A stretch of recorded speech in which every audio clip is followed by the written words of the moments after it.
Hey, ladies and gentlemen, welcome to the Breakneck Comedy Referendum debate. Today what we're going to be doing is having a little chat around some of the subjects that are important that have came up during the independence run-up. Tomorrow we all go to the polling booths and we make one of the biggest decisions of our entire lives. I'm putting their case forward today for and against that. We have Scott Baxter to my right here. He is the Deputy Executive of Aberdeen Serenians. Scott Baxter's over there actually, never mind. We have Kenny Anderson, to my right here, who's actually here now, Managing Director of Anderson Construction. And we have a no voter represented here by Alan Nisbet, who is a Scottish student and he operates a small business selling clothes for motorbikes and stuff. Okay. The point of today is to keep it light-hearted. We're going to discuss 3 separate subjects, but before that we're going to have opening statements from both camps, if you guys are ready with that. So what we're going to do is we flipped a coin before you guys actually arrived, and it was decided that the no vote Alan Nisbet here is going to go first. So your 2 minutes now begin. Okay, my reason for voting no is I've thought more about my daughter more than myself. Probably the biggest thing is the defence that really worries me. We all know how the world's going. I just think having nukes there is the biggest deterrent out there. No country in their right mind is obviously going to try and start anything with us. Just for me, there's too many unanswered questions about that thing, about the defence, about the pound, about the economy, about absolutely everything. To start with, I probably was for yes, but then the more I read into everything, I was just thinking, they've not changed my mind at all. To change anything, so thought it was always up to them to make me want to vote yes, and so far unless something drastic happens in the next couple of days, then I will be voting no. Like I say, that's just too many unanswered questions that anytime I ask anyone, they don't have any clear-cut answers except maybe to point me to Norway or to point me to another similar kind of situation, but for me I just think the risk is far too big. You happy there? I'm happy. Thank you very much. And now over to Kenny, are you ready with your 2 minutes? Okay, begin now. Yeah, well, I was born in England and in 1958, and that's really just to emphasise that this vote isn't about nationality. It's not about Alex Salmond, it's not about the SNP, it's about Scotland taking control of its own decisions about the future. I've got 3 kids. I hope they'll have kids in the future, and it's about the future, it's about ambition, it's about opportunity. We are, based on GDP per head, the 14th richest country in the world, and that's not about everybody getting £1,000 or something like that. It's about giving us the ability to make a fair, good society. And there's been a lot of talk about how much oil there is, whether there's 16 billion barrels or 24 billion barrels. Oil represents about 15% of the Scottish economy. As I said, our GDP per head makes us the 14th wealthiest country in the world. If you exclude oil and gas from that equation, we are the same as the rest of the UK. Our GDP per head is identical to the rest of the UK, making us 18th richest country in the world. So oil is a great bonus and a platform for us to diversify and strengthen our existing industries and our economy. And lastly, just to wind up, I am so against us entering into illegal and futile wars and our service people coming back killed and maimed for no benefit, no positive benefit at all. And I completely disagree about nuclear weapons stationed 20 miles from our largest city. They are an abomination that need to be removed. They do not stop wars. We've just seen atrocities committed from people that we armed in Syria fighting Assad. So therefore, they don't stop wars. So we need to get rid of them. And the quickest way to get rid of them is to vote for independence on Thursday, tomorrow. Thank you. There we go. There are opening statements from either side. What we're going to do now is, ladies and gentlemen, we're going to discuss 3 separate topics. We're going to discuss the NHS, as Alan and Jim raised, the defence of our country and economics side of things as well. So what we're going to do is we're going to throw the floor open to you guys if you guys got any questions, and these guys will do their best to answer. We're going to let both sides answer your questions with their thoughts and feelings, and also if you've got any thoughts or feelings, please feel free to interject, but please don't talk over the guys when they're putting their points across. So I'll open the floor up. Does anybody have any questions regarding the NHS? Over here. I do. My question is, how can we guarantee the future of the NHS in Scotland when last week in England a £285 million deal was given to Bupa? Is this the way we really want to keep going forward in our country? Okay, Alan, I think that's probably directed more at you there. Reference there, the privatisation, Bupa, some of the protests going on in England at the moment and Wales. Can you broaden on that, maybe share why better together would be better for the NHS? I will be 100% honest, and I would say neither side has got a 100% answer on that. What? In what respect? So you think it is being privatised? Our NHS is being privatised? They've, on the same token, it's come out this week, whether you take it with a pinch of salt or whether you believe it, that the SNP have spent 400 million on private services within the NHS since they've come into power. So to be honest, I wouldn't think any side would give a 100% cemented guarantee that it wouldn't be privatised in any way. Chair? Chair, can I come in? Yeah. Hello. I was probably one of the first people in this room to witness the start of privatisation within the NHS, particularly here in the North East. I trained as a psychiatric nurse in 1986. We saw, first of all, the introduction of clinical regrading, which was the first tranche of bringing in private management within the NHS to look at what opportunities there were to, I suppose, basically privatise different parts of the NHS. In 1987-88 was the first chunk, and that was domestic services, or otherwise known as cleaners. And I remember that went out to competitive tendering, and the award was given to the company who came up with the lowest price to provide those services. Some 30 years later, nearly 30 years later, we now have some of the dirtiest hospitals in the whole of Europe.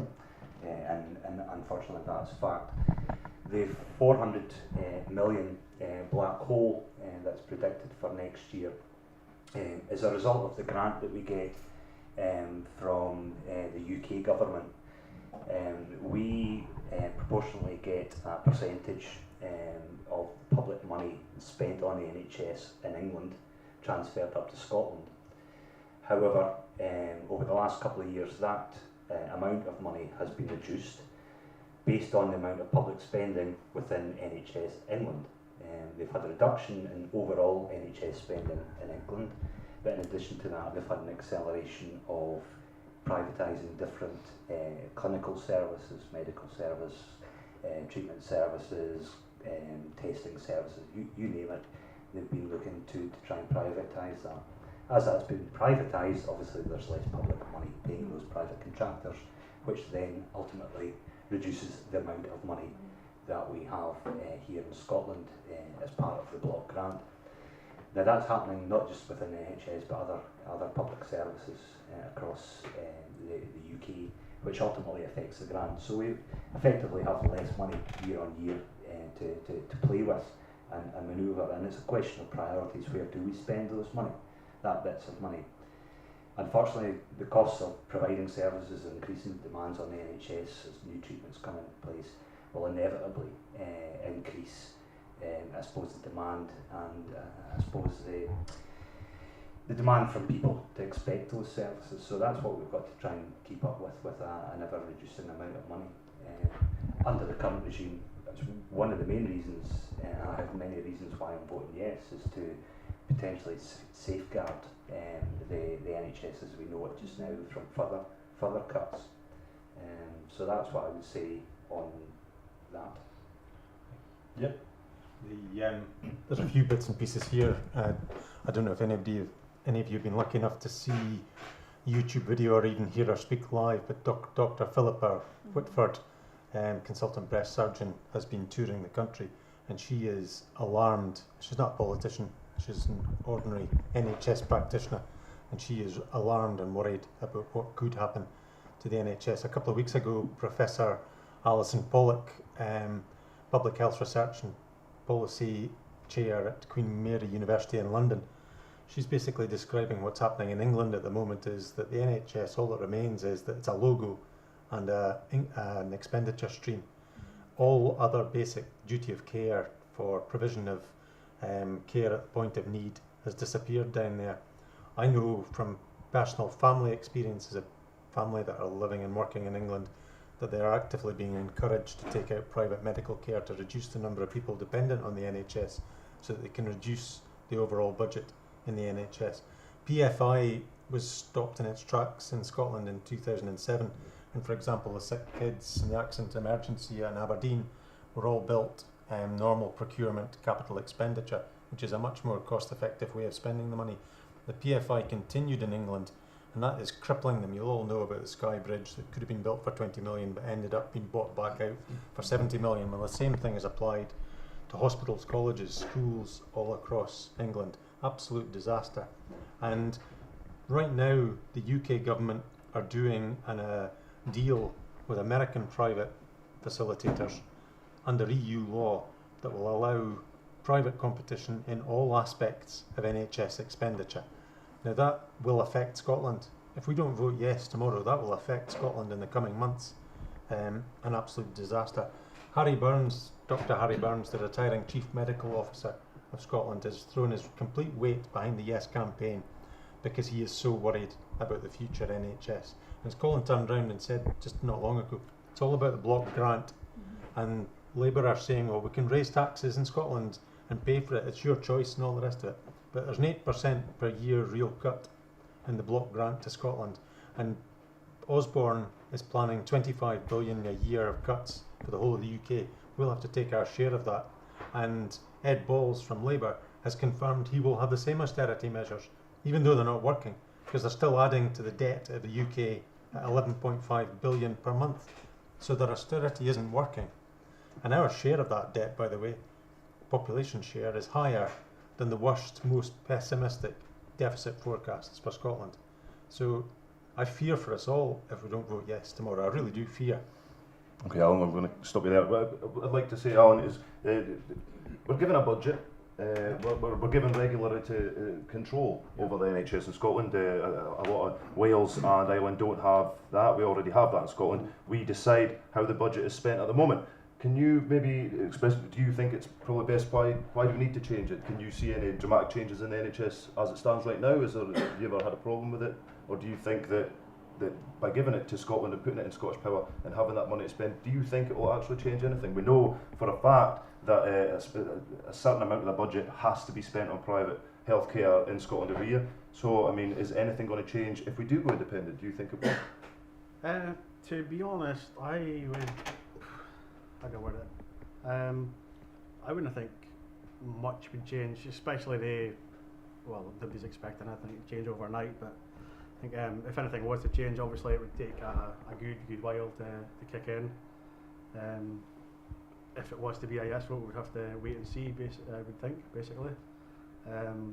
Other than that, I can't see we see privatisation happening in England and Wales. Do you think in an independent Scotland that we'll see the same thing happen, or do you think that the honesty and the integrity of the SNP party means that it will definitely stay the same, stay as it is now? Or do you think that we could easily go down the road of privatisation given the opportunity? Yeah, your last sentence there, yeah, I would say, yeah, we would. I don't see why there seems to be this belief that a Scottish government is morally superior to any Westminster government. Same with like spending their money and things. I mean, the SNP are the guys that spent well over budget, under time, and half of the amount in the trams in Edinburgh for one. They were also getting this bridge, the Forth Road Bridge, another one. We'll see how that pans out. it was an absolute nightmare anyway. Things like the trams and the Parliament building, both well over budget. And I'm just wondering, where's all the money going to come from to keep the NHS kind of propped up? Okay. Excellent. Well, I've got the Come in trams. on That is just the trams is just unbelievable to say that is anything to do with the SNP government. The SNP councillors in Edinburgh Council tried to stop it in its tracks before it even started, and they were overruled by Lib Dems, Tories, and Labour. It went ahead, completely mismanaged by those same Lib Dem, Labour, and Conservative councillors, and it was going so over our budget. Those same foolish councillors were going to abandon it, having spent 600 million. And John Swinney had to go in and sort it out. And they completed the trams, and it was then kept on budget. But at no time did the SNP want the trams. They were actually saying for half the money, you could get a train station at the airport, which would do the same thing. And if you look at the route of the trams, how it goes, it's just crazy. I mean, it's going to be a success now that it's used and now that it's there. And once started, they had to finish it. But John Swinney is the only finance minister in Europe that has balanced his budget every single year, because it's a fixed grant, no borrowing. The smallest local authority in Scotland can borrow more money than the Scottish Government currently can. That's a way to change in 2015. But at the moment, he's the only finance minister in Europe that has actually balanced his budget. okay, we'll keep on topic of the NHS. We've got, can you just state your name at the microphone and make your point? Chris mentioned, with regards to the trams and the councillors and so on, sorry, just to bring it back to that, those councillors are Scottish councillors within a Scottish council. They're not going to disappear overnight. It's a vote for yes or no for independence, not for the SNP or for Labour, the Tories, or so on. These are the same people who are making decisions throughout our councils.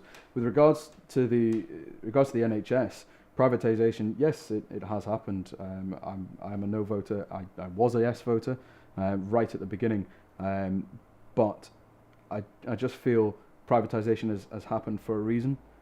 We can't look back and say everything was completely rosy and everything was absolutely fine until privatisation happened. I'm sure you had dirty hospitals, underperforming hospitals even back then. I just don't see where the SNP and with an independence with less kind of population bringing in tax and guidance maybe that these things will improve in the short to mid-term. Anybody else? I just wanted to come back because the question that you actually asked your panel member there was about NHS. Then you went on about trams, but you were kind of having a go at the SNP as a government. Didn't they introduce free prescriptions for all? That's another thing I would have touched on as well, was the free prescriptions, which, to be fair, is a decent idea. It's a good idea, but it's not free. It's free at the point of collecting your prescription, but the money's coming off your taxes.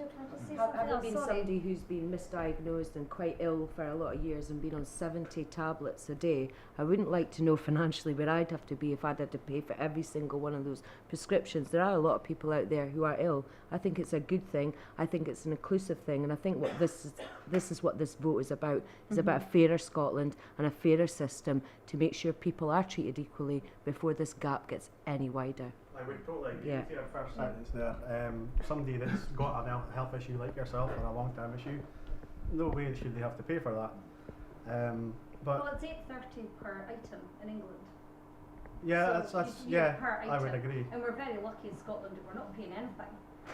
And the minute if we vote, if the vote is a no, there's no way the Westminster will put up the Scots paying nothing for prescriptions. We'll have to pay $8.30 per item as well. My point again though was, it's not actually free, it's taken off your tax. I mean, I totally well, in agree England with you too, though, it's obviously coming off their tax, but they're still paying £8.30 per item.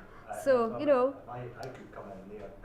I mean, England would do well to introduce free prescription charges as well. Yeah. Because it's a kind of misnomer that you're actually paying for it when it actually costs more to actually administer that's the problem. collection of by the time it goes through pharmacies and goes through the admin and then it goes through the NHS and it comes back. It actually costs more in relation to the actual cost of our drugs. I mean, there's obviously a spectrum of drugs that are out there, but there was actually a lot of research done before the implementation of free prescriptions, which concluded basically that the most expensive drugs, yeah, they're very expensive because they're still under license and research and development, but most drugs actually on the market, when it actually came down to it, actually cost pennies to produce. So when they looked at it, the actual cost of administrating it was actually better to scrap prescription fees. And it's a bit like we're seeing now with the amount of money that's going into trying to reclaim student loans and student fees and all that kind of stuff south of the border, and they're writing it off because it's costing them more money to try and collect it. It's a whole line of management, isn't it? It's a new... Yeah, and to some extent it is a double payment because we are contributing through our taxes already, so it's a kind of double payment. So in terms of free prescriptions, it's something I think it's a certainly very reasonable thing given the cost of the drugs in itself and the cost of the administration of that. So it's a kind of no-brainer. Okay, Scott. Well, we've got one more person. It's Chris again, isn't it? To make your point, and then we'll move on from the NHS and we'll bring up the next topic. So, with regards to free prescriptions, I mean, I'm lucky to be quite a healthy human being, so I haven't had a whole kind of like experience with this. But from my point of view, if I were to go to the doctors, free prescriptions isn't something that interests me. I don't necessarily believe that personally I need free prescriptions. A charge of, X amount for a drug that I may need, maybe antibiotics that would cost me maybe £20 would not, in my lifestyle, would not affect me. But that's something, how many people like me are there who can afford this, and it's something that, that money from the block grant, would that come through from the main thing, that's money that could be spent elsewhere. Obviously people who do require constant treatment or over a certain amount or with certain financial restrictions, something could be brought in there. Is it necessarily the demographics are that the highest percentage of people who are on prescription medication would be perhaps maybe in the lower to medium income families. There is an argument that those with the means should pay for it, but again the expense of putting that administration system in actually makes it more cost effective that everyone is entitled to free prescriptions. Can I just interject slightly just before? Say your name and the microphone. Sorry, I'm Jamie Rodden. Just while we're on the NHS, I would like to address the issue of disability and people living with disabilities and how they're treated under the Westminster government at this present time. Now, I've heard them described as scroungers. Now, my mother and my sister are both disabled, and I can tell you one thing, they're not scroungers, and if they could go out to work, they would. Now, the system this government has in place at this moment in time is essentially to make them, the onus is upon them to prove their disability. Now, I've spoke to a lot of people with disabilities, and a letter from their doctor will not suffice. They have to go along to a meeting, and sometimes the fact that they turn up to this meeting means that they are not allowed the benefits, because if you made it to that meeting, then you're obviously fit enough to work. Now, that is an absolute sham. Yep, well, I don't want to get off topic, but we have got another couple of things to discuss. It's a good point, I understand where you're coming from, but in relative terms, I'm assuming from what you're talking about is we can reach on the welfare of people from that subject there. And as Britain, as the UK, we have the benefits system, which funds disabled people and the people that can't work, job seekers. Do you think, Alan, what is your views on how do we go forward as the UK receiving the benefits that we received, which I think, and we could all agree, everybody sat in this room, under the UK, I think we're pretty lucky to receive such benefits, to receive welfare. We know there's some people that don't deserve them, there's some people that manipulate the system, but there is also the people that do need it. So do you think under a British government, under the government we're under right now, do you think it's better for us to stay there and keep receiving this welfare system that we're under at the moment, or do you think under an independent Scotland, the guys can put their cases forward, that we'll have a better system? Do you think there'll be a better system put in place? So would you like to argue for the no camp, please? I would say for this one, again, I would blame the Tories for this one. I would totally put the blame at their door. They're famed for that, robbing from the rich and giving to the poor. But again, as we say, it's not a vote about the Tories, it's not a vote about SNP. So I would just say we've got the wrong governments in Westminster. But under an independent Scotland, do you think that anything will change? Do you think that, because there's obviously been things mentioned during the campaign about the welfare system, do you think that it'll benefit people to be independent or to stay as part of the UK under the welfare system that we have at the moment? I would say under the welfare system we have just now is pretty much a joke. I think we all agree on that one. Like you say, like why just because somebody can go into the office. So you are a no voter, aren't you? Just making sure. There's I was saying to my friend today, it was like he's a yes voter, I'm a no voter, but there's like actually 99% of things we actually agree on. It's not as wide polarised as the media and that would have you believe. It's not. At the end of the day, we're all Scots, we're all proud Scots, and we're all trying to do what's best for Scotland, and that's what it was, isn't it? So no, I am a no voter, yeah. I Tonight. just wanted to say That's when it counts.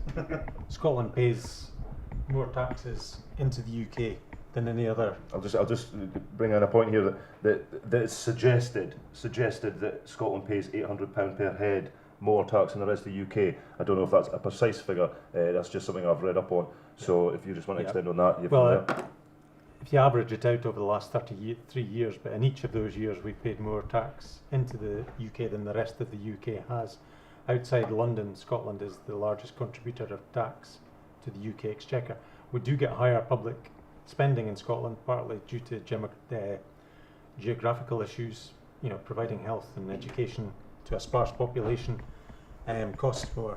But there is no question at all, and they're on record now in growing numbers since the vow was issued a couple of days ago by the three Westminster leaders.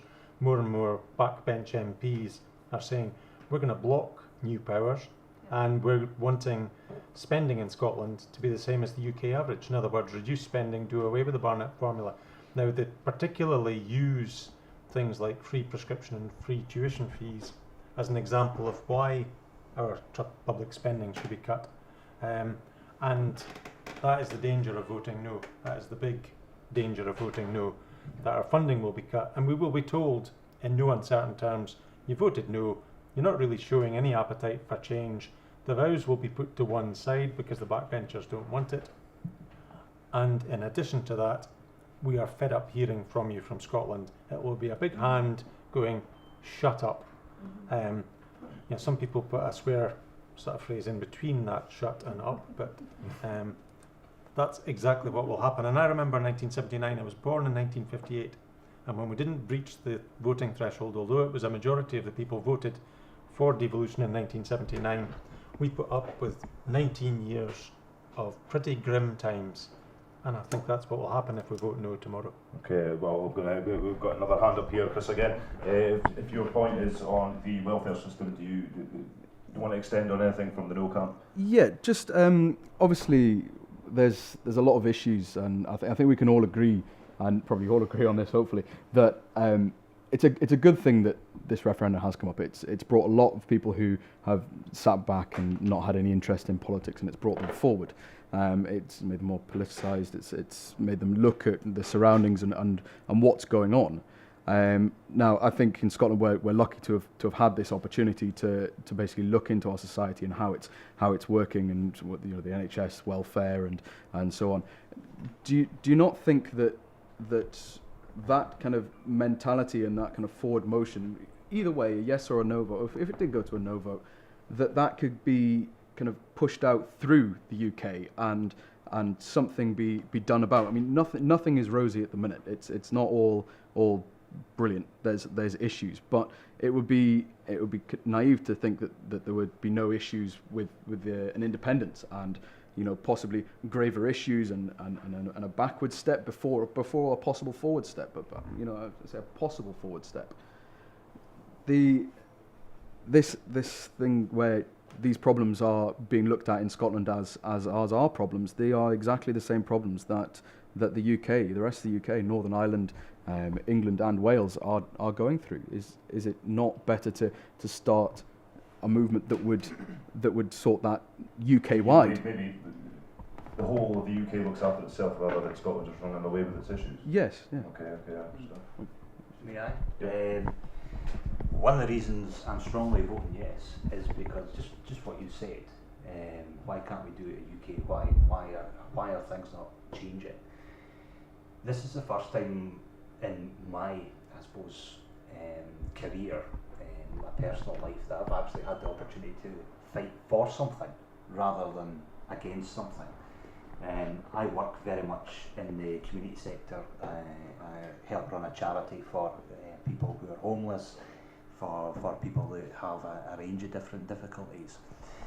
And basically over the last 25 years we've put points across about what could be done better, how things could be perhaps put in place that would make us savings to society. We've been involved in responses to various social policies that haven't worked, and it's because we're not listened to. And Wales is the same, and most of England is not listened to because the current political structure is such hell-bent on pleasing, I would say, a minority of voters to win power and influence. It's absolutely credulous what's going on. And we've just suddenly had, as I say, all these guys suddenly listening to us and saying, yes, we'll give you the powers to do something like bedroom tax. Why were they listening 4 years ago when the consultation we were all saying this is a bad idea? You know, and that's just one of 100 examples where we're just not listened to. Whereas I firmly believe if we bring the decision making closer, whether it's through a yes vote or even more devolution, at least the politicians will be more accountable, and hopefully we can change what you said earlier about I suppose the attitude of the political system. It's just going to remain the same. It's going to remain the same councillors and whatever. This process is making them far more accountable because we are all more aware whether or not we're yes or no what we're actually speaking up about.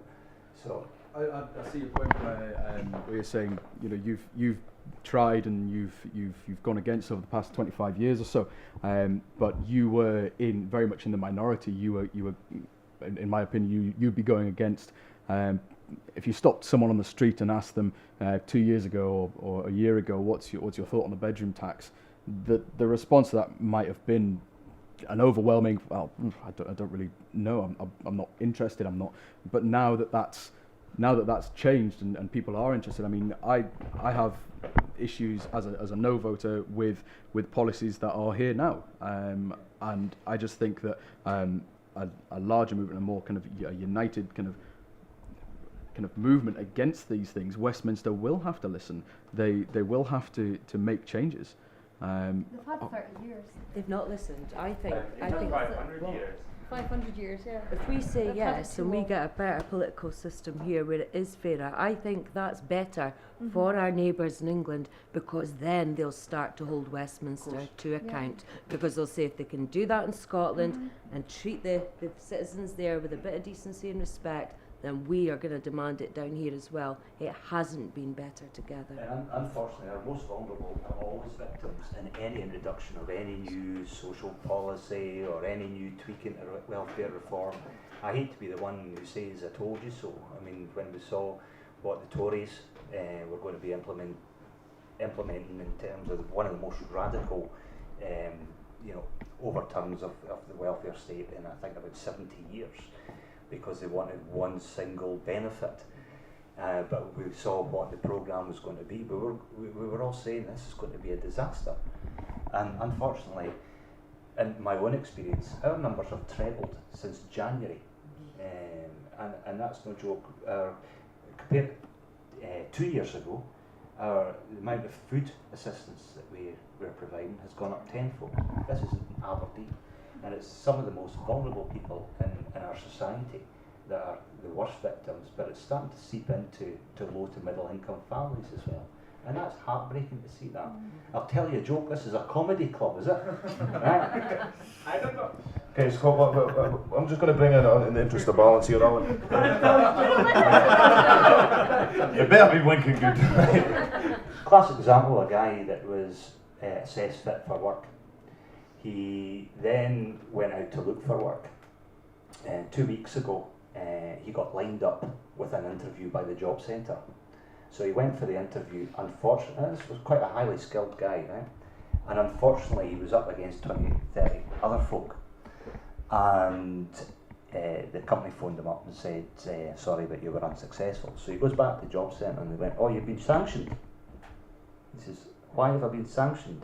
He says, you didn't turn up for your advisors meeting. He says, but I was away for an interview. Aye, we know that. But you didn't turn up, and now it's on the computer, you're sanctioned.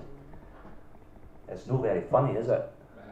But it's a joke, an absolute joke. Well, and those kind of stories we're coming up against every day, sometimes 2 or 3 times a day, of where the system is wrong, it's broke, and it's breaking people. Okay, Scott, well, in the interest of fairness, we're going to let Alan come in here. Alan, as Chris mentioned, we do all face the same problems in England, Wales and Ireland. It's all the same issue. The same issues that are happening here are happening elsewhere in the UK. Now, do you think under the current Westminster government, do you think that it's better for us to stay rather than enter a turbulent time of regulation changes where it could throw these things into worse or better sort of situations? Do you think that maybe potentially better to stay with the UK where there is the structure there already? So make your points to the people. For that, I would say obviously it's a terrible thing that anyone in any country has to be forced to go into a food bank, because to be honest, I had it myself before because of the Department of Work and Pensions having to wait. I mean, being paid off and then having to wait like weeks and weeks to get any money, so you're forced into having to go for help that you shouldn't be having to ask for. But on the other hand, I know for a fact that there are people using that kind of system as kind of like a lifestyle choice, for as in they would rather buy drink or whatever, no disrespect to anyone, and just think, well, they'll just pick up the slack when I don't have enough money left. There is a percentage of that on both sides. Obviously, it's not so black and white as to make out that everyone seems to be poor when we should be rich. So, well, my point was that at the moment we are regulated, our welfare system, our benefit system, the NHS, everything is regulated through Westminster. Do you think in an independent Scotland will be worse off with its own welfare system, or do you think it's better for us to stay as part of the UK where things are to the letter of the law, they're already written, the regulations are already there? Do you think it'd be better for us to stay that way rather than cast aside and then make up our own rules? What's your views on that? See, I would think that the Scottish Government wouldn't be any different. At the end of the day, they're going to be out for the number one, same as Westminster are, out for themselves, not for the people. I wouldn't say that any single party or government is for its people. Okay. Early on this dying out there. Can I just pack it in? Everyone go home. I mean, essentially what you're saying is it's not better together then. This is as good as it's going to get. It's as good as it can be. So why change it? That is a completely defeatist attitude. And what this movement is all about is about a hopeful future, a positive future, in which we can change things and we can make it a fairer society for everyone, and everyone's got a voice. And that's why in our constitution it will be written that NHS shall be there at the point of need, the way it was meant to be. You said prescriptions there at the point of need. That is the founding principles of the NHS. Now, where did we go astray? The Tories led us astray. And you said we're all the same. Now, Scotland, last election, general election, 1% voted for Tories. Now, it's something like 56% down in England, 20% down in Wales. That is a completely different political landscape. We're a completely different political ideology, and quite frankly, we've had enough. I mean, we've been tried out on the poll tax. We've been tried out on the bedroom tax, which actually targets disabled people. Disabled people who can't afford, because they have to have a carer who lives in for a second room, they're getting targeted on the bedroom tax. Now, you say we're pretty much in agreement that that's wrong, right? I would get that, and you're firmly on that. Our ideology is different insofar as you think we can provoke change in Westminster, and I'm telling you, we've tried it for the past 100 years, and we can't provoke change out of them. A good point there. You've got a point to make here, but I'll ask you just quickly. Jamie said there quite passionately that things under the Westminster government aren't good enough, and we've all kind of agreed that, yeah, there are things that are wrong with it. But in an independent Scotland, the SNP party have promised that things will change. But how can people believe that when they've been lied to by politicians before? They'll be lied to again. So how is an independent Scotland going to be any different? Can you please extend on that? If we vote yes tomorrow, then independence occurs roughly 18 months later. And in May 2016, people get to vote for whoever they want. Who puts forward the best programme. We will have taken sovereignty, we will make the decisions. But the aspirations that we're talking about that's built up during this referendum will disappear like a deflating balloon on Friday if they don't happen. And the Westminster politicians will simply turn their back on all these aspirations and they won't happen. And you listen to people like Billy Bragg and Russell Brand talking about Scotland could be a potential beacon for doing things the right way. If I speak to people in Cornwall and Sunderland, they're sick to the back teeth of Westminster. When you look at expenditure on transport and arts in Cornwall and Sunderland compared with London per capita, you're talking about hundreds of times more money is spent in London. And London is the black hole. The UK is now the fourth most unequal country in Europe, and it's getting worse. And our old people, some of our old people, they're not a burden on the welfare system, for example, in terms of pensions, because they don't live long enough in parts of Scotland to get it. If you live in Dorset in the south coast of England, your life expectancy for a male, I think from memory, is about 76 or 77. In Shettleston it's 55. You know, we're not collecting the benefits. Now that's horrific, but that comes back to the inequality. I mean, we're building a food bank just now down in Poynernooks Road. Wealthiest city in Britain, one of the wealthiest cities in the world. And down the road we've got a nuclear arsenal that's costing billions every year to maintain and hundreds of billions to replace, 20 miles from our largest city. It's just obscene and it's got to stop. And the only way it's going to stop, we already know, is by voting yes tomorrow. It's just got to be. Okay, and it'll be disastrous. I'm going to cut you off.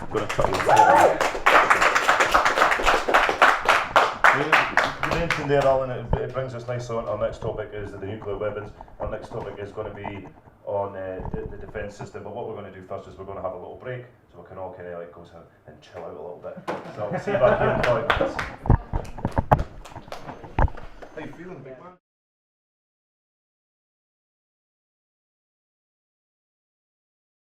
I'll be pissed by then. Excellent, right, if you guys good, right, excellent. I'll point out there is a couple of people that came in during the break there. What we've been discussing is there is no politicians here. This is purely people and our views and our opinions. We do have one or two no voters in the room. One. We've got, we do have a no voter on the panel, but unfortunately he's taken a little bit unwell. So what I will do is I'll come over to yourself here for any views. And if you're happy enough to do that and come in with some of your own thoughts. Is he gone? He's not. He's gone to the bathroom. Oh. Calm down, Naz. What is it? No, he's gone to the bathroom. He's got a very bad migraine, so unfortunately I can't carry on. He's phoning Martin Crockett. He's on the phone to Better Together campaign. I'm losing. Right. So what we're going to discuss in this section, ladies and gentlemen, is the defence. We're going to bring that up, and then we're going to move on to the economy.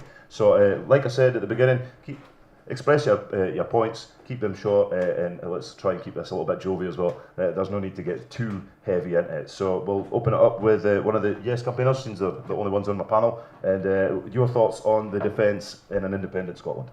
Well, the white paper describes what is proposed, and I think the basics of it is that we currently spend, Scotland's contribution to the defence budget is £3 billion per year, and we get about 1.5 billion spent in Scotland at the moment. So I think the budget proposed is 2.5 billion, and to have maritime protection for the oil rigs, for the fishing fleet, air protection. We've lost Nimrods, we need Nimrods. Nimrods coordinated the rescue, for example, at Piper Alpha, and they've just been abandoned.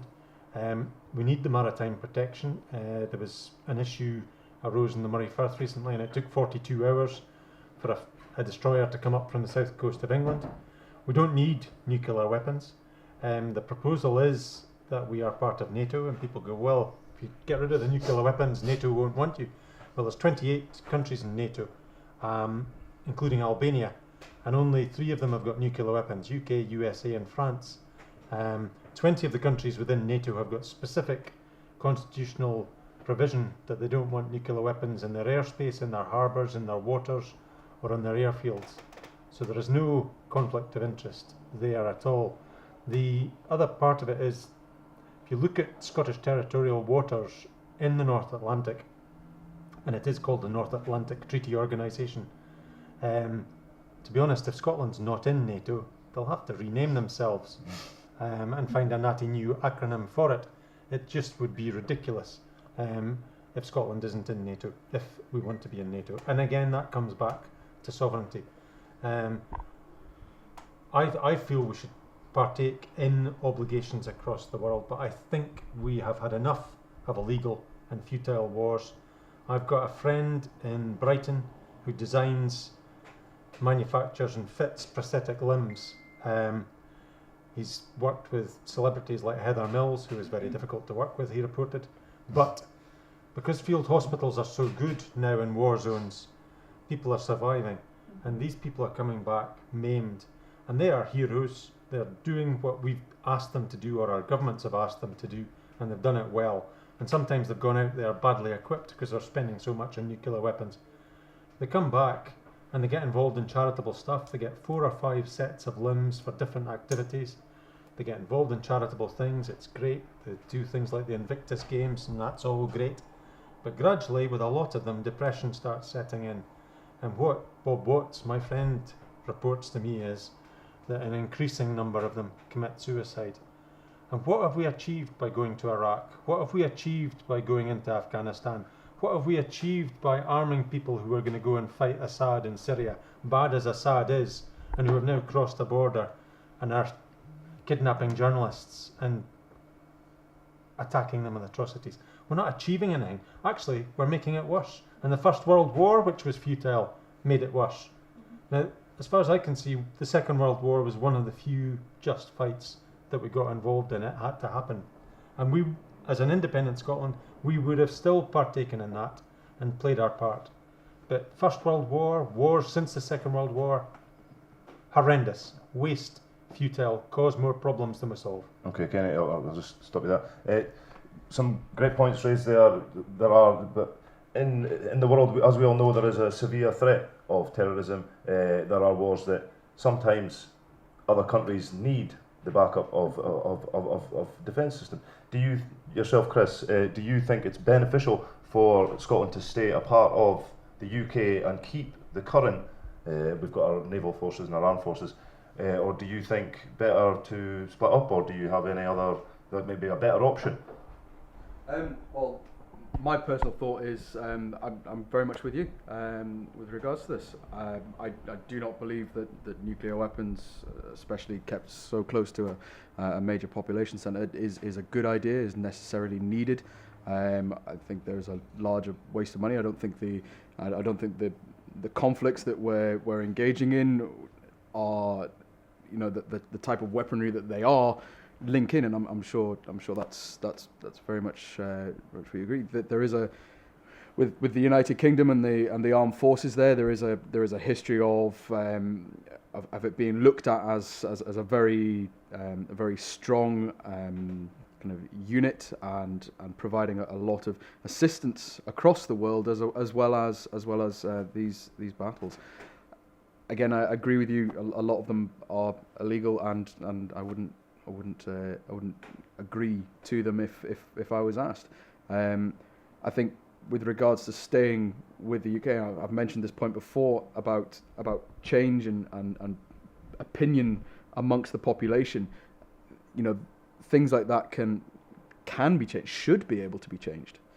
Again, not everything is great at the moment, but there's scope for change to happen with the right backing of a population.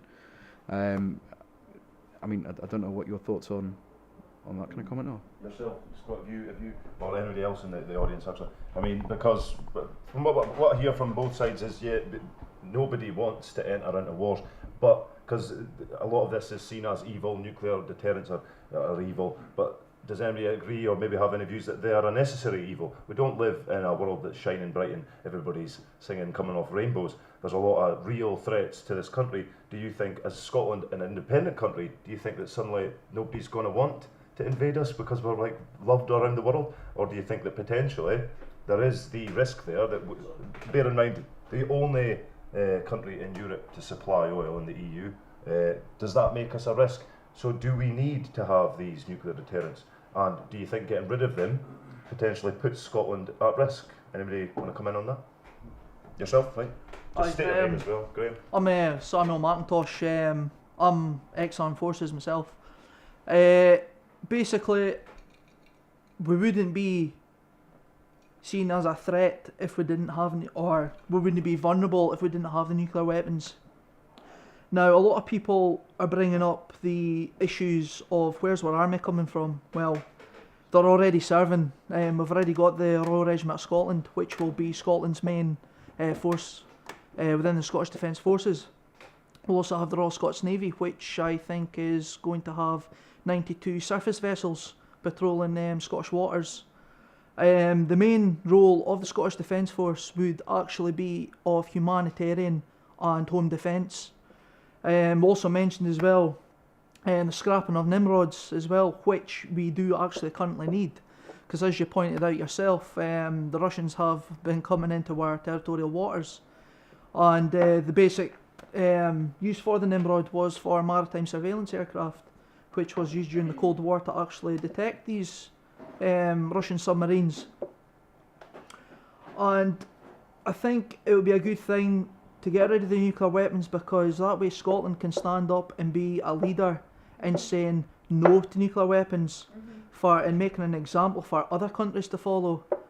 And also also as well as there was a proposal for the new aircraft carrier, which has been named the Prince of Wales. They're wanting to turn that into a hospital ship so that it can go into the poorest places in the world and provide state-of-the-art medical facilities and curing diseases and stuff, which I think is bang on, I think that we would be better off as an independent country, and we would be much safer in an independent country with a Scottish Defence Force. Thank you. Thank you very much. I mean, obviously, the terrorist threat is a real thing, but then bear in mind the last one was just baggage handler kicked the fuck out. So, Can I just say though, I mean, America and London stir up a lot of trouble. The armed countries, they're between the Americans and the English, the Westminster government. They're just what? Who made them the world police? They're in charge. They take charge of everything. And you see it as like a West versus the rest type. Definitely. As I understand it, from what I've read and what I've heard, we can't actually use Trident without the Americans' permission anyway. It's ridiculous. I used to be quite lukewarm about nuclear weapons, wasn't it for them or against them.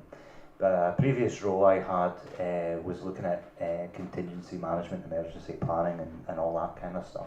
And one of the scenarios we were involved in was what would happen if there was a nuclear war. I've got to say, I've got a bullet with my name on it, because if there was a nuclear war, there would be no room in the bunkers for anyone in this room. Unfortunately, the bed spaces actually have nameplates and door plates named door plates on the doors, basically. And it's not you or I, but it is the political elite. It is the military elite. And they will have soldiers outside to keep us away from the bunkers post-nuclear war. And that was a real wake-up call. So I don't want them. No. Can I just add, I've got joiners, we can change nameplates. Excellent, excellent. So, like, we obviously brought up the nuclear and Trident, all that kind of stuff that's going on there. That brings us nicely on to the topic that's probably got get the most heated, is the economy, ladies and gentlemen. So, obviously, what I'll kick off with is the nuclear weapons are costing us in the limelight of, was it 20 billion over the next 4 to 5 years? I'll bring it over to the yes camp first, and then we'll come to you, Chris, for your thoughts on the economy, and do we need to scrap things like Trident and spend it better elsewhere in independent Scotland, or is it better to keep these kind of things going, or do you need to think maybe the money is better spent elsewhere? Any other thoughts on the economy, ladies and gentlemen? Bring them up as we go along, but we'll kick off with this one, with the Trident and the scrapping of it. Of yourself, Well, I mean, to me, there's no doubt at all. We scrap Trident, we scrap the House of Lords, we scrap sending 57 MPs down to Westminster, we scrap the excesses of Whitehall, we take a lot of the backroom office jobs that are currently done in expensive offices in London, and we do them ourselves in Scotland. We can be far more efficient. 8 out of 10 of the top 10 wealthiest countries in the world are countries of 5 to 6 million. The other 2 or 3 in that top 10 or 11 or 12 are very, very federalised, like America, Australia, Germany. We can be in that group, and again, we're talking about wealth, and it's been said at other meetings, oh, you're not trying to say that we're all going to be £500 each better off. I don't think that's the way we want to do it. I think we've talked tonight a lot about the unequal society and making better use of the money. One of the slogans on the bumper stickers just now is "Bairns, not bombs," and I think that's where we need to go. Now, the other thing with the economy is that we've been losing, during the 20th century, our population grew by about 5%, Scotland's population. Other developing Western countries grew by about 60%. You need a certain amount of population growth to sustain economic viability and to address the demographic issue of everybody ageing. We're still losing, up until about 1997, the population was dropping and dropping, and it was forecast to go below 5 million. Devolution, even under Labour and Liberal Democrat, reversed that. So we're now growing the population by 22,000 by a combination of retaining young people, birth rate improving, and immigration of talented, dynamic people coming to this country, which I think is healthy. We need it to be about 30,000 to make it right and to sustain economic growth. Last year we still had 37,000 young people leaving. I've got 3 kids, 2 of them at university, 1 of them up at Afford Academy. If they go off around the world and do all lots of things, then that's great. If they come back here and enrich us, then that's great as well. I don't want to be parochial, but we lose so many talented people, and it's because the opportunities don't exist here. So we've got to expand those opportunities and give young people that opportunity. And the other thing we've got people who are able to work, but there isn't opportunities for them to work. I mean, we almost saw the closure of Ferguson shipyards, and we almost saw the closure last year of Grangemouth. I think in years gone past that would have happened. They would have disappeared. But because we've got limited powers, we've stopped that happening. But it needs to happen more and more and more, and we need to diversify and create an economic space for our young people. And that to me is a crucial part of the opportunity we're creating.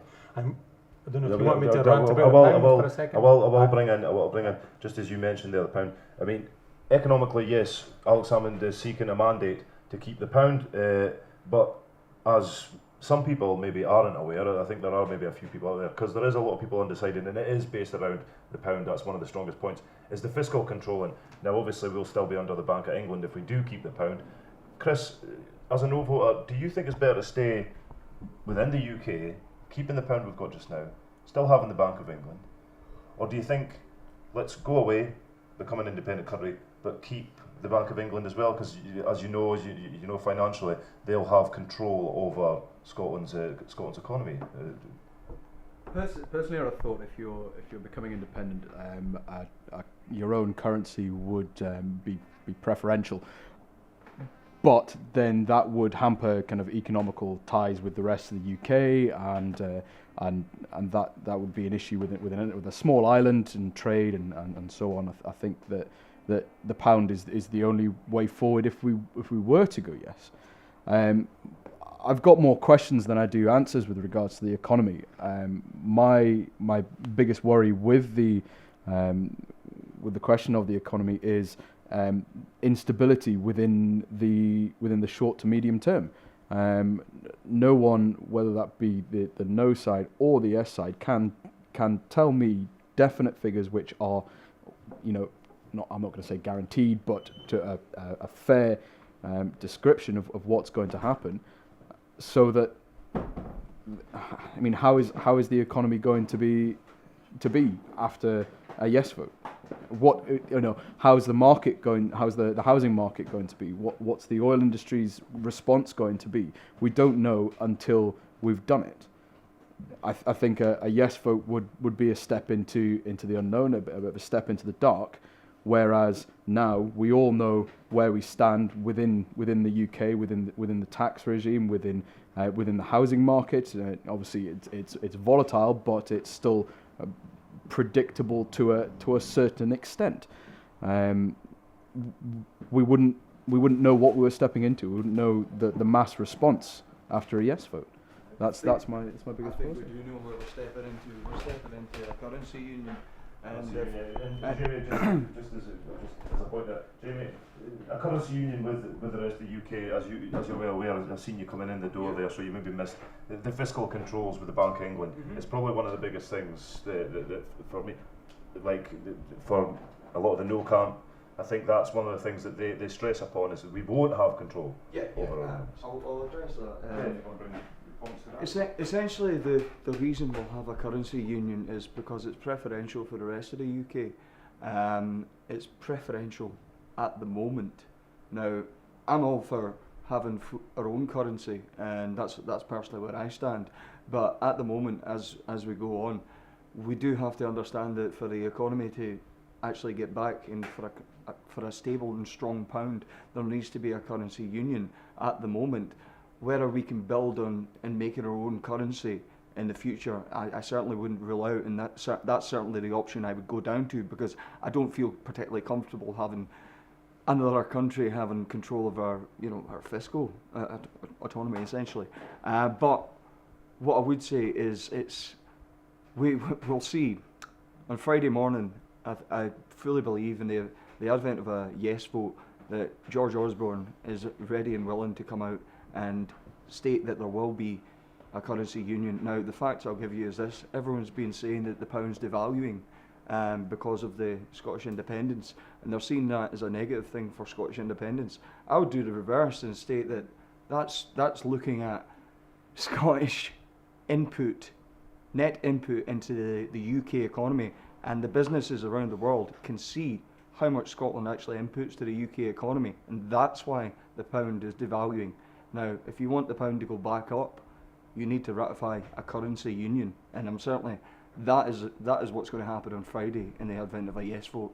I think if anyone thinks differently, they're living in cloud cuckoo land. Okay, well, I'll come back to the panel here. Kenny or Scott, have you got any views on that? Yeah, I mean, as you say, the currency union is an essential part. I mean, just on transitional arrangements, Australia, Ireland, almost 60% of the globe used to use the pound, and as they became independent, that was their first step, was to use the pound, and then things maybe develop on whatever. That's looking well into the future. Just what the last speaker was saying about a currency union, George Osborne and Mark Carney from the Bank of England were due to go to the G20 in Australia on Thursday, Friday this week. They're no longer going, they're staying here. Scotland's exports massively exceed our imports. We've got strong industries: food, engineering, oil and gas, finance, medical sciences, and of course whisky. I was brought up in Glenlivet. It's huge. On or in it? Well, I used to play in Glenlivet Distillery. It was my playground, and now I just toy with it in the evening. But anyway, another wee joke for Nas. But You're fine. That huge export surplus that Scotland has is in direct contrast with the rest of the UK, which has got a balance of payments deficit. They import far more than they export. And if our assets in oil and gas and our exports are removed from the currency union, the international monetary markets, just as the last speaker said, will devalue the pound. It will probably have parity with the US dollar or less. And when you consider sometimes US dollar to pound is 2 to 1, that's dramatic. They have to get a currency union because the devaluation of the pound will mean their imports will cost them so much money, it will cost hundreds of thousands of jobs. The other aspect to it is that their international borrowing, if you've got no assets, no gearing, no buildings, no things to present to a bank, they will charge you more interest. Now currently the UK is charged on the international markets more than Ireland, because Ireland, despite having come through horrendous times, have paid back the money, they've got it all sorted out, they're still borrowing, but they are getting charged a lower interest rate than the UK. Without Scottish exports and oil and gas assets, the UK will be charged a massive interest rate. That will put up mortgages and interest rates to the ordinary people. That is why George Osborne and Mark Carney will be on the phone to John Swinney and Alex Salmond on Friday in the event of a yes vote. Now what we do going down the line, and I know the point was made, will we have full control of the levers? Well, if you look around the world just now, the Eurozone, the US dollar zone, which is massive, it's almost equivalent to what the pound used to be. Most of those economies stick to the interest rates, and the Bank of England Monetary Policy Committee are independent of government. And we will have a seat on that table, because at any point we're going to turn around and say, you know what, we're going. And they'll go, no, no, no, no. We'll give you another seat on the table. We'll let you have a discussion. And talking about property, we're already heading to a balloon similar to what we had in 2008. The southeast of England and Aberdeen are in a property balloon, and that can burst if confidence disappears. It's not a good place to be. You're far better to have, as Gordon Brown used to say before he screwed it up, steady, not boom, not bust, steady, steady, steady. But he messed it up. Okay, well, I'll just, sorry to interrupt you, Kenny, just on the housing, and keeping with the economy, yourself, Chris, I happen to know that you work within the housing realms. What are your thoughts? Like, have you got any queries for the guys, or maybe a general discussion with the people? So, what do you think is going to happen after 19? If we're in a bubble, or the creation of a bubble, or high inflated housing prices, I mean, Aberdeen is second only to London with regards to that, both renting and for sales. Instability is what causes the or kind of untrust and insecurity within a country, which will burst that bubble. Are we not creating it by voting yes? Are we going to have, after yes, is there a point where we're going to burst that bubble? It's going to go further because of the general consensus of not knowing. And is there going to be a great levelling across the country, Scotland, England, Wales, and so on and so forth, of house prices? I mean, I don't know if I don't know the answer to that. The answer is, but why toy with it? When you saw instability in January and February in the international debt market, the Treasury went to the international debt market and said, right, you do not have to concern yourself. The UK Treasury will be responsible for the repayment of all debt in the event of Scottish independence. It's our debt.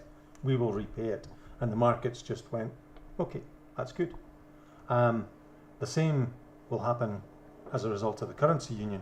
And a lot of people will be quite surprised that the sky doesn't fall in on Friday if we do vote yes. A lot of people will be surprised that we don't suddenly become more able to contract Ebola virus.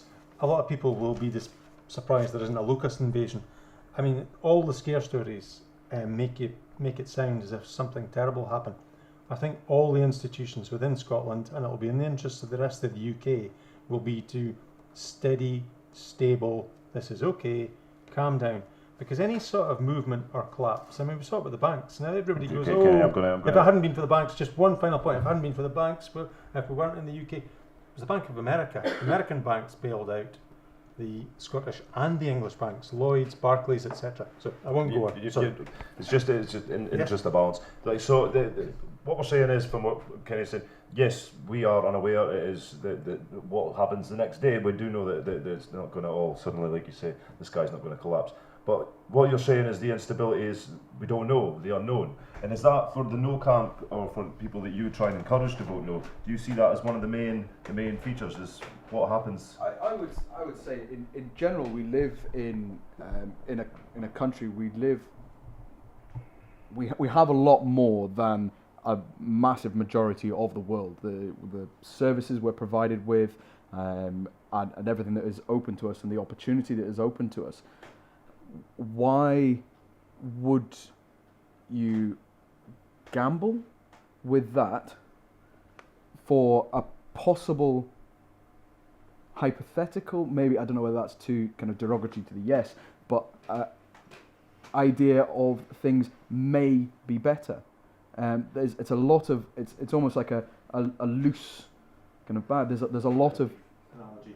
Yeah, no, it's Very not. Please good do. analogy for that. I mean, 21 years ago, I was a minority shareholder and director of a large construction company, having had 17 years' experience in construction. And 21 years ago, I set up my own company. When I was a minority shareholder and director in this company, I looked at other companies and I looked at the best things that they did, and I saw things that I thought we were doing wrong in the big company. And I went along to the board of directors and I went, you know, we could do this and we could do that, and I had a lot of ideas, and some of them were adopted, but many of them were ignored. And gradually, frustration grew and grew and grew. So 21 years ago, I decided I'd set up my own company, and I picked all the best practice that I could from all the other companies that I was aware of and how they best did things. And I did all the things that I thought were best. And suddenly, we were in control, I was in control, and we could do everything the way we thought was best and do it right and do it properly. And that analogy stands today. We're a minority shareholder with a little bit of influence. We can take 100% influence on everything that happens, you know, in Scotland for the people of Scotland. And I think that's the big, huge opportunity. And it's not a gamble. I really wasn't well in the mornings. I was right off my Rice Krispies 21 years ago because I had 2 little kids, and I wasn't really sure how long it would last if it didn't go as I thought it would. The risk that we're taking tomorrow, if I was doing a wee matrix and loading it up as you do when you're making a management decision, the risk for me tomorrow is 0. I'm convinced, utterly convinced, about the people of Scotland and our ability, and I think it'll help us. Harry Burns, the retiring Chief Medical Officer who I referred to earlier, he talked about the health benefits of people being responsible for their own lives and their own decisions.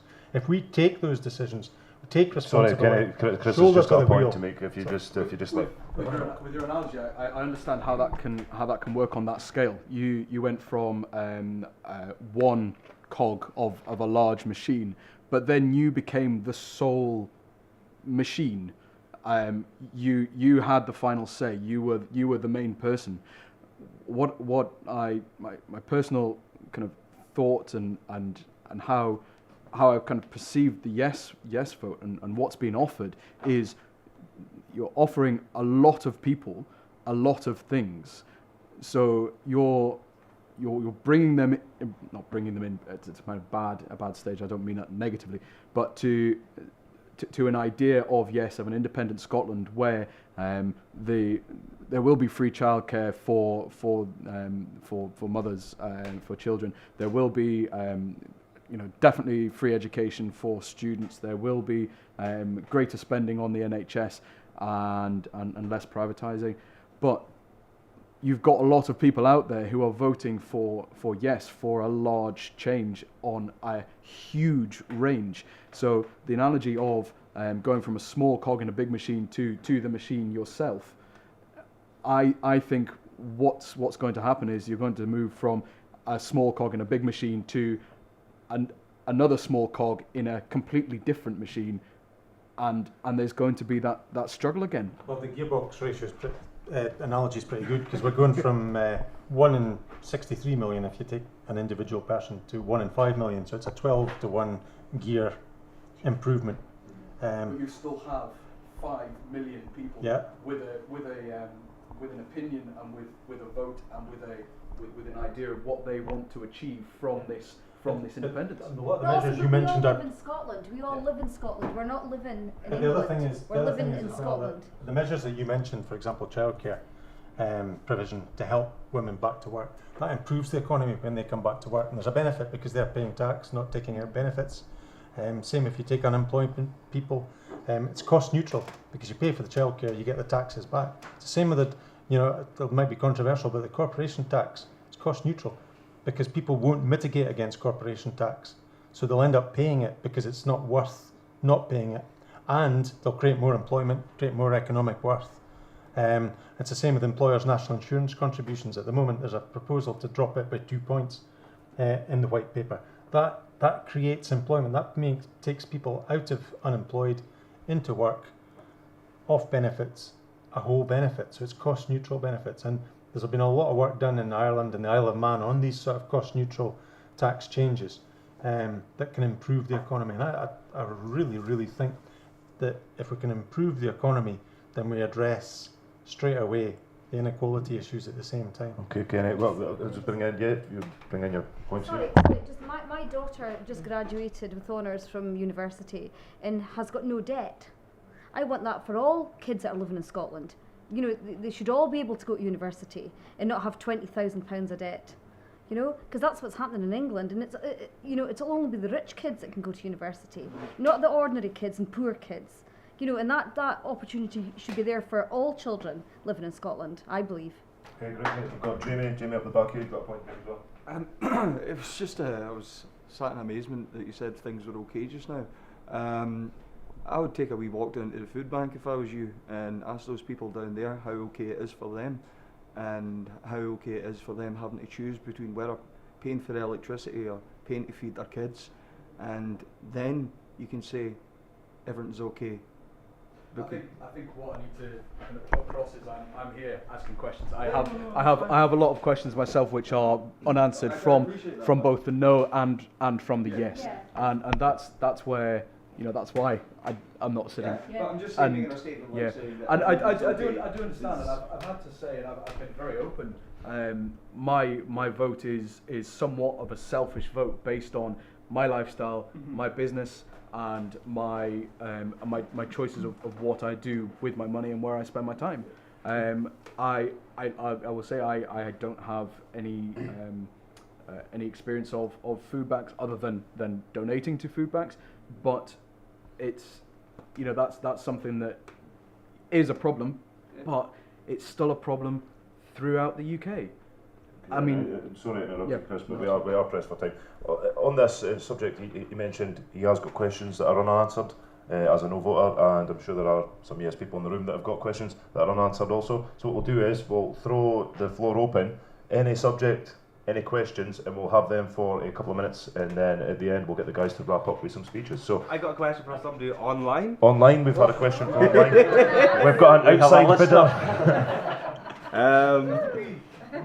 Well, what happens if the vote's 50-50? What happens if the vote's 50-50? I think that I'll throw that open to one of the guys. I think that could easily sum up. That would be a good bet in the bookies. Get some odds. I think numerically that would probably be impossible. Highly improbable. Highly improbable. Just let's keep off the online questions then. Could I just answer it? All you need is an odd number. So either somebody goes and has a baby quickly, or we give somebody the chop. Okay, right, so question times. We've got some, yes, and your man that was on the panel earlier, you feeling a bit better now? Yeah, good, right. You want to find a question over? One thing that I think has been unanswered is our status within the EU. Would we be part of the EU? Would we not part of the EU? And if we are part of the EU, would we be made to take the euro, or could we keep the pound? Okay. Scott, you want to come in on that one? And I think a lot of things that we would make decisions on in Edinburgh, if we're part of the EU, then the EU can overrule a lot of that. So I wonder if your view is on that. I don't know the exact answer to that, but I do have confidence that we'll continue to be part of the EU. One, I've got a European citizen passport. I can't see them just chucking us out. I'm very fortunate in that my Facebook is populated with heaps of folk through my music connections in all parts of Europe. They're behind us 100%. as to whether or not the politicians are, but again, we've questioned what the motivations are for politicians in the whole debate. But certainly, wherever I travel, we're held in certainly high regard. I suppose the economics, if you want to get into that, I mean, I suppose if you look at the oil reserves that we do have, I don't think Europe would want to be giving them up lightly. Would they be scared that we joined the United States of America or whatever? But I don't know the answer to that, but I have a confidence that we would be a welcome neighbour and friend within Europe. Okay, well, sorry Kenny, but keeping with time. Chris, another no voter, have you got any points to make? And then we'll add for one more question, and then we'll get the guys to sum everything up, if that's okay. With regards to the EU, that is one of the points where I have huge questions. It's a worry I have with staying with the UK. You know, do we we're heading for, as a UK, a referendum on the membership of the EU. I believe the EU is a great thing. It's not all rosy. Not everything is right with it, but it won't be. You know, if we do become independent, and if, again, it's an if we do have to go to the EU and put our case for joining, and if Spain decides that no, for their political reasons they don't want to let us in, are we going to end up in a situation where we're out of the EU and not able to get back in, and we've lost that, but again, will we lose it in 18 months anyway? Chris, these fears there of just very leaving quickly, the EU, very briefly, because we want to get many questions, but as Chris said, I've been an EU citizen for 40 years. It's in my passport. If you go to the EU website, it details the rights of a citizen. There is no precedent for expelling me as an EU citizen. Greenland voted to leave the EU. It took them 7 years to extricate themselves. Current President Juncker has said that Scotland is a special case. Past President Cox says it's ridiculous that we would be outside the EU. I heard a German correspondent on the television this morning just saying they can't believe it's even been mooted. Scotland, in every way and in every respect, complies with every law and obligation and procedure for the EU as it stands. The EU is an expansionist organisation. If you look at our strategic position, if you say, as Chris says, we've got something like 20% of the oil and gas reserves for the whole EU. We've got something like 25 to 40% of the potential renewables. Germany is looking for energy security. We export 26% of our electricity, and that's growing with renewables. They want a connectivity for the grid. Germany certainly wants us in. They've actually got a Scottish Deputy Prime Minister at the moment, Mr McAllister. He may become Prime Minister of Germany. But Spain will not block Scotland, because the first thing that would happen is the Spanish fishing rights would disappear. Spanish shipbuilding rights would disappear. I mean, they supply a lot of boats to the the North Sea oil and gas industry.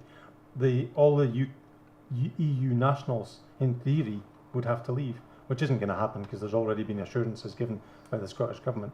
But it's just beyond comprehension that anything other than a negotiation from within, and all the treaties that currently exist run until at least 2019, and we're a net contributor to the tune of £440 million.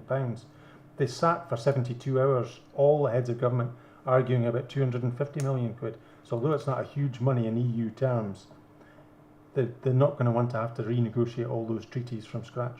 So it's an absolute given. Okay. Certainty on that. Okay, thank you very much for that. Well, one more question, if we can. I've been 40 years in the building industry, and I've trained a lot of apprentices, probably about 150 of them. Okay. And I sit on the board of the Scottish Decorators Federation. When I go down to London and speak about our apprentices, they're all, great for the Scottish apprenticeships. Now, and if it's a yes vote tomorrow, they're going to cut the apprenticeships in Scotland down to 2 years as it is in England. In other words, in Scotland, you've got to be employed before you can be an apprentice and you go to college. Down in England, you go to college for 2 years and you're thrown out and you try and find a job. I don't want to see that in Scotland. And that's one of the biggest things that I fear if it goes against it, yes. I would agree. I think the best thing that I've seen is the Scottish Government reintroduce apprenticeships I'm of an age in the mid-80s when YTS came in and basically decimated anything that was anything resembling an apprenticeship, and we've never really recovered from that. I hope that we can build on and make our own decisions about how we skill people up and not be dictated to by politicians. Unfortunately, I'm sorry to I interrupt was just you going to say, again. there's no way that Ralph Skeen has only been in the construction industry 40 years. Okay. Poor guy. Right. Well, ladies and gentlemen, we've talked about a few things. What I'm going to do now is I'm going to hand over to, if you guys came to a conclusion who's going to be, okay, we're going to have a final speech. The guys have got, I'm going to give you 3 minutes to make your point as to why we should be an independent Scotland, and then I'm going to hand it over to the No Camp. There are 2 members still here, so between you two, if you two want to have a wee think about who wants to go and make your final statement on why we should be better together. We'll kick off with you, Scott, if you just want to give us your 3 minutes starting now. Okie doke. Well, one of the reasons I'm voting yes is for very many of the reasons that have been discussed tonight. For some of the concerns and the questions that have been raised, whilst we might not have answers, at least we have the opportunity to have a look at them and to come up with our own solutions. The last 30 years I've been waiting for this moment. I come from a small town, Arbroath. It usually gets a laugh. It's a comedy club. Which I've seen over the last 30 years, particularly, as I say, in my early adulthood, decimated by thieving swines based down in Westminster, and nothing's really recovered from that. An earlier point as to why haven't we changed? I don't feel that Scotland and its people have been listened to. I will actually quote a Labour local councillor who bangs on about local issues need local solutions, quote Willie Young. But they do.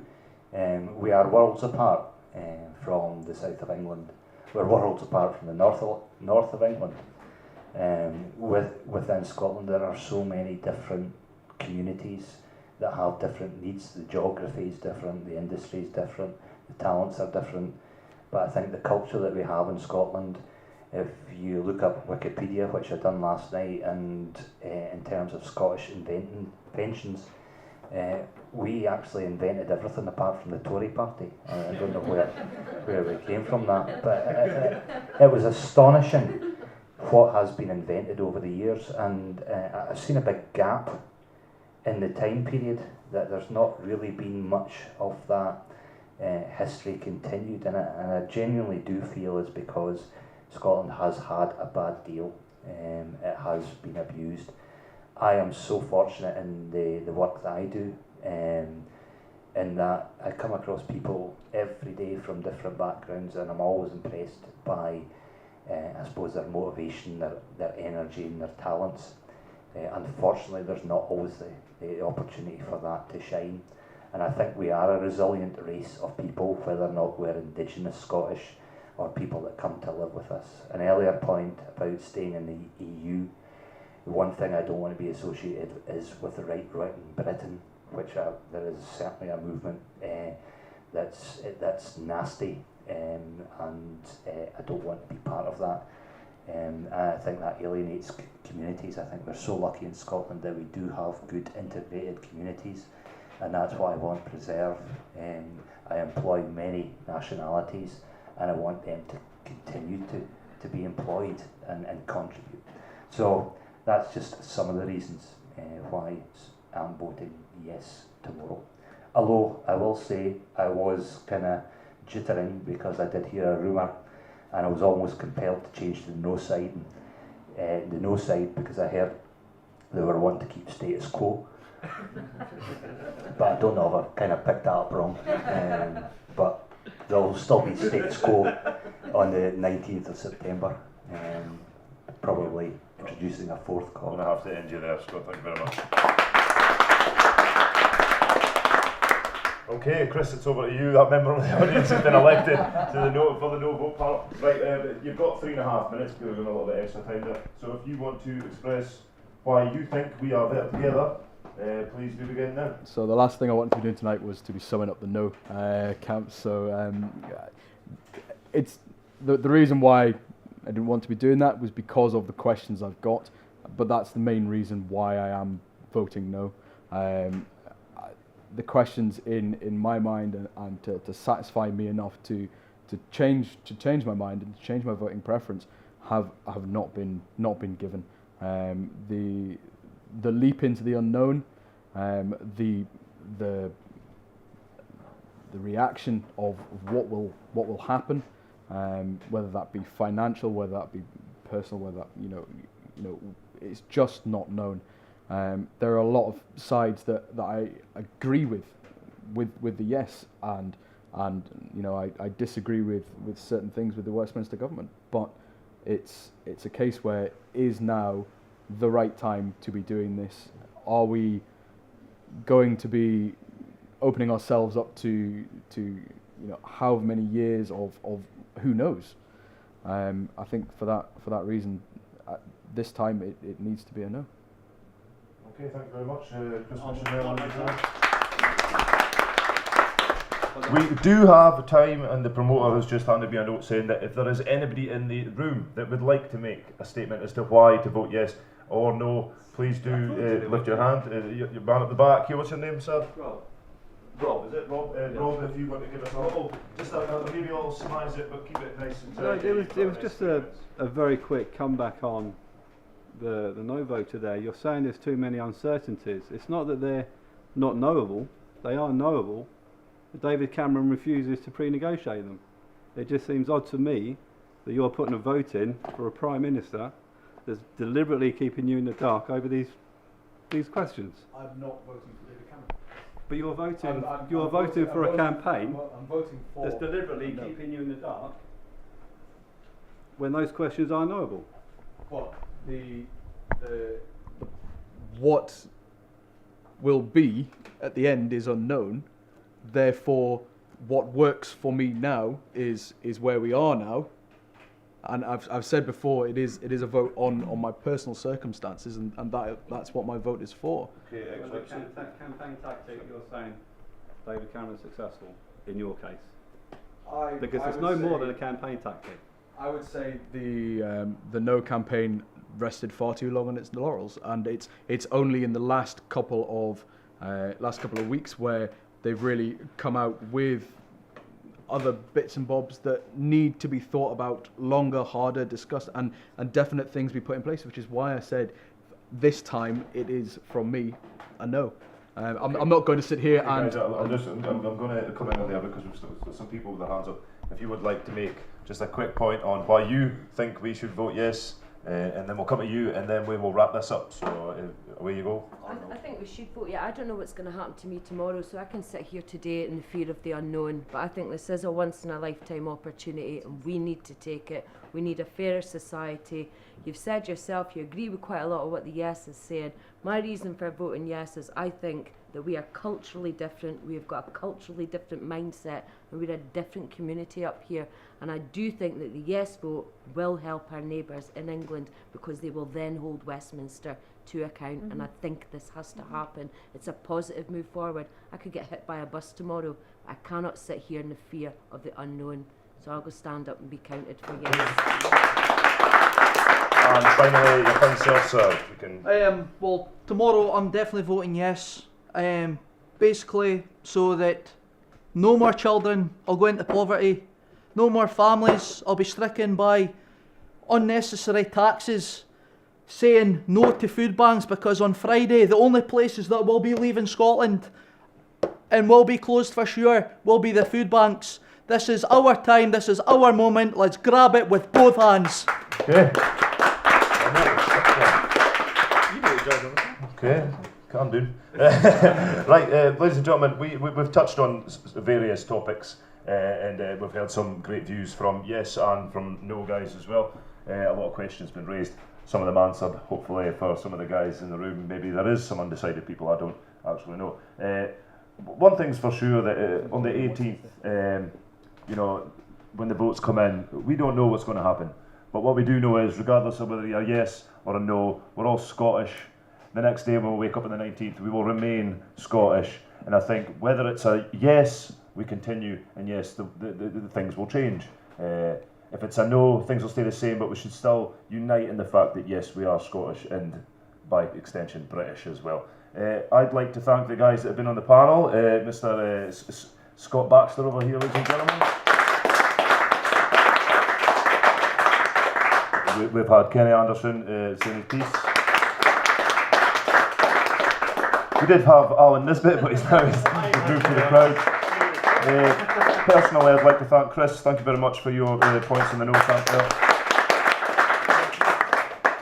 It's been good, it's been informative. I think the point of this is we aren't politicians, we are just people with views and opinions, and I think it's sometimes great that they get to be heard over the politicians and the elite. So thank you very much for turning up, guys. Give yourselves a round of applause.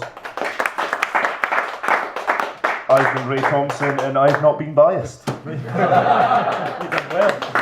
Thank you very much. No, thank you very much. Thank you very much. And if we could maybe get one of the yes and no guys to shake hands. There you go.